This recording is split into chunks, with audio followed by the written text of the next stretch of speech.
Olá pessoal, mais uma parte da nossa aula sobre as funções psíquicas e as suas alterações, e agora eu vou falar sobre a memória. Então, em outro momento a gente já trabalhou sobre a testagem da memória usando o MINI, que é o mini exame do estado mental, onde a gente percebe a evocação e a quantidade de memória que essa pessoa tem. Mas, seguindo aqui, o que são essas alterações na memória? Então, a memória consiste na capacidade de adquirir, reter e utilizar uma experiência vivenciada. Quer dizer o quê? Então, eu conheço uma coisa, eu consigo reter essa coisa na minha mente e quando for solicitada, eu falo sobre aquilo que eu aprendi. Então, aqui, a memória possui três fases, a de fixação, a de evocação e a de reconhecimento. Então, a de fixação e conservação, a experiência vivenciada é armazenada e mantida no psiquismo. Na fase de evocação, a vivência é rememorada da fase latente. E a fase de reconhecimento, a memória é identificada e há uma atualização da experiência vivenciada. Lá no mini exame do estado mental, a gente faz muito isso, quando a gente pede para a pessoa repetir as palavras e depois de alguns minutos ali, você pede para ela repetir aquelas palavras que foram faladas. E daí a gente vê se ela está fixando essas novas memórias ou não. E quando a gente mostra um objeto e pede para ela explicar o que é isto, é aí a fase de reconhecimento.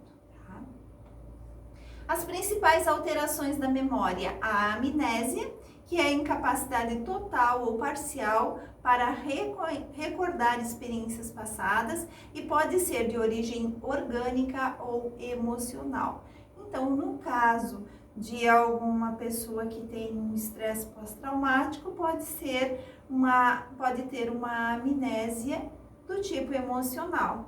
No caso de uma pessoa que tenha alguma demência, a gente já vai pensar numa amnésia do tipo orgânica. E a paramnésia, o que é? Então, a falsificação ou ilusão da memória pela distorção da recordação. A gente percebe muito claramente as paramnésias quando este paciente ele começa a contar alguma história e existe vazios naquela história, existem falhas na sua memória. E para que não ainda ele percebe que está esquecendo, para que as pessoas não vejam ele como que está esquecendo as coisas, ele confabula. Então, ele preenche essas memórias, esses espaços de memória com coisas que ele cria. E, bem no começo do Alzheimer, a pessoa ainda passa a ser ridicularizada por ter essa confabulação, né, contando histórias que não existem. E a hipermnésia seria o grau exagerado de retenção e recordação de experiências passadas. Também no estresse pós-traumático fica muito claro isso, porque a pessoa teve o trauma e ela não consegue esquecer, e essa memória vem para sua psique, para sua consciência muitas vezes. Então o paciente não consegue relaxar, ele está o tempo todo lembrando do fato. Tá? Os traumas, eles fazem muito isso, a gente não consegue perdoar porque vem o tempo todo a lembrança do que aconteceu e normalmente essa lembrança é dolorosa e a pessoa fica rememoendo aquela memória e não consegue vivenciar o seu hoje, e não consegue se perdoar, e aí segue com muitas dificuldades. Então, essas são as principais alterações da memória. Para que a gente possa avaliar a memória de um paciente, a gente vai ter que usar um instrumento que é o mini exame do estado mental, e aí a gente faz um cálculo para ver quanto de memória essa pessoa tem, se ela está conseguindo gravar novas memórias, se ela está conseguindo fixar essas memórias, se ela está conseguindo evocar e reconhecer essas memórias. Agora eu passo para a orientação. Então, trata-se da capacidade da pessoa em situar-se em relação a si mesmo e ao ambiente, no tempo e no espaço. Então, quando a gente vai avaliar um paciente, a gente sentado ali, um na frente do outro, uma das primeiras coisas que a gente pergunta é: como é o seu nome? E ele vai dizer. Então, a gente já consegue perceber se ele está orientado quanto a ele próprio, né? E se ele diz que ele não sabe o seu nome, né? Aí a gente vê que ele está desorientado quanto à pessoa. Então, tipos de orientação autopsíquica refere-se à própria pessoa, nome, idade, profissão, etc. Então, a autopsíquica, eu sei quem eu sou. Meu nome é Sandra, eu sou enfermeira, agora estou aqui gravando essa aula sobre as funções psíquicas. Então, o autopsíquico é saber, é se reconhecer enquanto pessoa. Tá? E o alopsíquica refere-se ao mundo externo, no tempo, seria o dia, o mês e o ano, e no espaço, o lugar onde se encontra. Então, quando a gente, dentro de uma enfermaria, para atendimento de pessoas com transtornos mentais, fica muito claro, porque a gente faz um calendário, a gente tenta trazer esse paciente o máximo possível para dentro da realidade, para que ele consiga ser orientado no tempo, no espaço, ele consiga entender que ele está naquele ambiente. Mas algumas pessoas passam muito tempo em alguns ambientes e elas se perdem no dia, no mês, né? Então, essas orientações alopsíquicas, a gente tem que ver se ele sabe onde ele está e que dia, que mês, que ano, que horário, mais ou menos, é manhã, tarde, noite. A gente sempre pergunta isso para o paciente. Tá? Então, as principais alterações da orientação. A desorientação delirante, que é uma desorientação resultante de um pensamento delirante. Então, alguns pacientes, eles não se reconhecem mais enquanto pessoa num estado psicótico. Então, eles dizem, eles não se percebem, ele fala que ele é outra pessoa, né? Então, quantas vezes a gente escuta que o paciente diz que e normalmente é um ator famoso, algum ser assim que chama a atenção, né? Então, agora, ultimamente, eu estou com um paciente internado que ele acha que ele é o Ayrton Senna. Mas o Ayrton Senna morreu. Não, eu estou vivo. Ele acha que ele é isso. Ele está delirante, ele está psicótico. Tá? Quando ele sair dessa psicose, daí ele volta a lembrar que esse corpo é dele, e o nome dele, e a idade, e o que ele faz da vida. Tá? A dupla orientação é a orientação anormal que coexiste juntamente com a orientação normal. Quer dizer o quê? Quando aquele paciente, ele sabe, eu sei que eu sou Sandra, mas eu acho que eu sou uma atriz famosa. E daí ele vai falando, então ele tá com essas duas orientações, ele não sabe, ele ainda não consegue distinguir muito bem o que é uma coisa de outra. A desorientação apática. A pessoa está lúcida e percebe com clareza e nitidez tudo o que passa à sua volta, porém não tem interesse por si mesma e nem pelo que se passa à sua volta. A gente vai pensar nessa pessoa num deprimido grave, que não quer conversar com ninguém, então você pergunta alguma coisa, ele não responde, porque ele está tão deprimido que não vai produzir nada, ele quer ficar quietinho no seu canto. A desorientação amnésica é a incapacidade da pessoa de fixar os acontecimentos e orientar-se no tempo, no espaço e em suas relações. A desorientação oligofrênica, que seria a desorientação em virtude da deficiência de inteligência.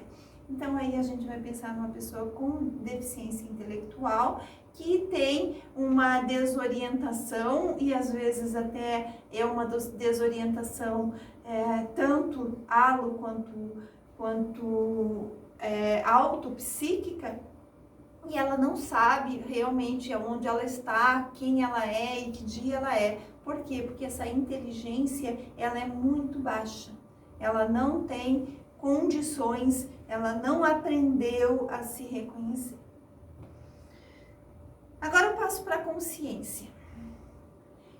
É onde se desenvolvem todos os processos mentais, tais como sensações, pensamentos e emoções, em certo instante.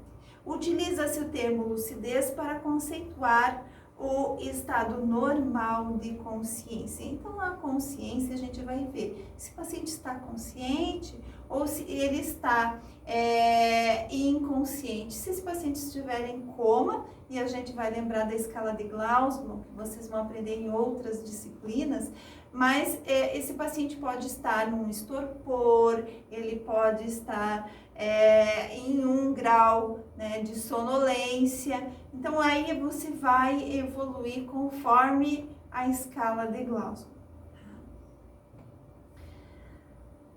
Agora o pensamento, e esse é um dos carros-chefes da avaliação do estado mental. Então, quando a gente conversa com uma pessoa, a gente já vê o tipo de pensamento que ela está produzindo.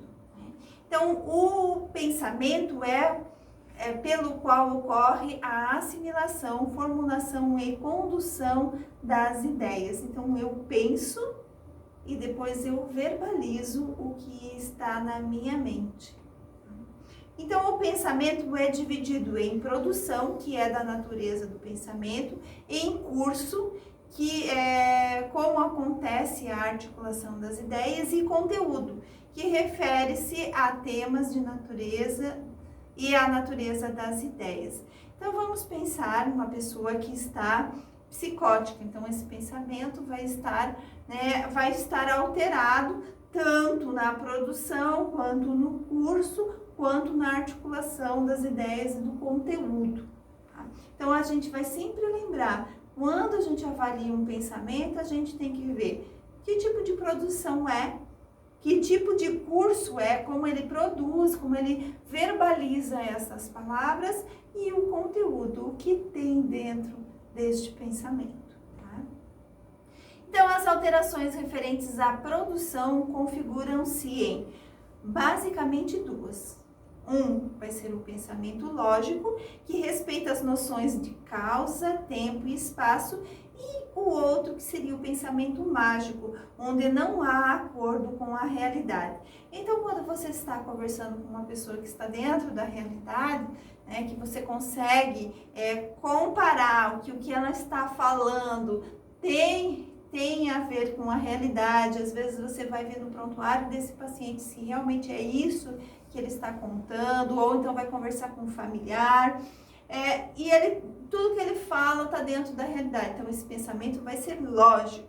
Mas se esse pensamento estiver totalmente fora, não condiz com a realidade, vai estar totalmente desorganizado, a gente vai pensar num pensamento mágico.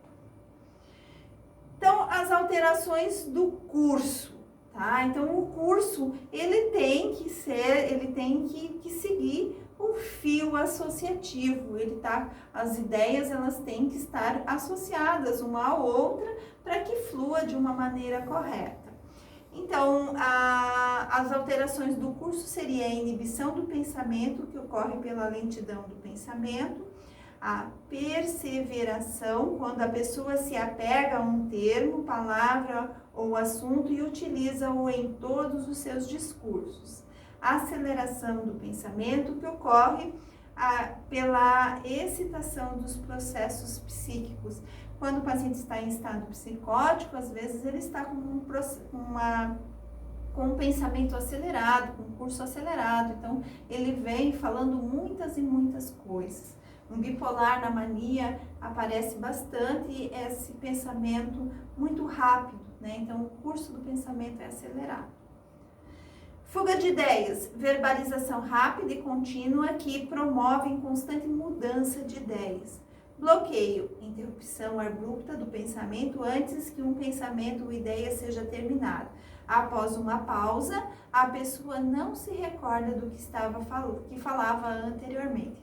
Os bloqueios não quer dizer que uma pessoa esteja em estado psicótico. Às vezes a pessoa está apenas muito estressada e daí ela começa a contar uma coisa e de repente dá um branco, apaga. E daí ela fica com vergonha, ela diz assim, o que eu estava falando mesmo?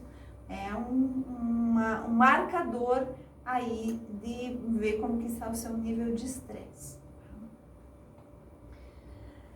Ainda a alteração do curso do pensamento, então a prolixidade, a pessoa fala muitas coisas desnecessárias, apegando-se a detalhes. A desagregação, as ideias surgem sem conexão alguma, não há uma linha lógica de raciocínio. Agora a gente vai falar do conteúdo, que tipo de produção é, o que ele está falando, né? Então pode acontecer uma pobreza de pensamento, né, de conteúdo, então o paciente oferece poucas informações, é vago e repetitivo. Um delírio, né? Então o que é delírio? Ideias delirantes, então são falsas crenças que não condizem com a realidade. Os delírios podem ter várias apresentações, tais como de persecutório, de prejuízo, de preconceito, de referência, de influência, de negação, de ruína, místico, melancólico, de grandeza, erótico, entre outros. Então, aqui, nesses delírios, a gente vai, quando vai atender um paciente que está com um pensamento delirante, você tem que colocar, né, apresenta delírio persecutório, põe entre aspas o que ele acha, o que ele está verbalizando. Então ele vai num delírio persecutório, ele vai dizer, estão me perseguindo, tem gente que quer me matar, aquela pessoa quer me matar, ela vai vir me pegar. Então ela está nesse discurso todo se sentindo perseguido. Um delírio místico vai ter relação com a religião. Então, às vezes, ele fala que tem demônios, que tem anjos, e vai descrevendo tudo aquilo numa desorganização só. Os delírios de grandeza, bipolar na mania, tem muito delírio de grandeza. Então, eles acham que eles são ricos, que eles são poderosos, né? Eu já ganhei vários carros dentro do hospital psiquiátrico, porque eles ficam dizendo que eles têm muito poder, muito dinheiro, e eles, né, verbalizam daquela forma que a gente vê realmente é um delírio de grandeza. E os delírios, eles são de vários tipos. E quando a gente percebe que as ideias estão delirantes, na nossa anotação ou evolução de enfermagem, a gente coloca entre aspas o que ele diz. E ainda no conteúdo do pensamento existe a pobreza de conteúdo, né? Quando o pensamento oferece poucas informações, é vago e repetitivo. Quando você fala alguma coisa, esse paciente diz não sei, ou então sim, não, e não consegue verbalizar do jeito que precisar. Mais uma vez ali, né, os delírios, né, que a gente sempre tem que ver que tipo de ideia delirante esse paciente está tendo. Tá? Sobre o pensamento é isso, e a gente termina essa parte da aula, seguimos daqui a pouco. Obrigada.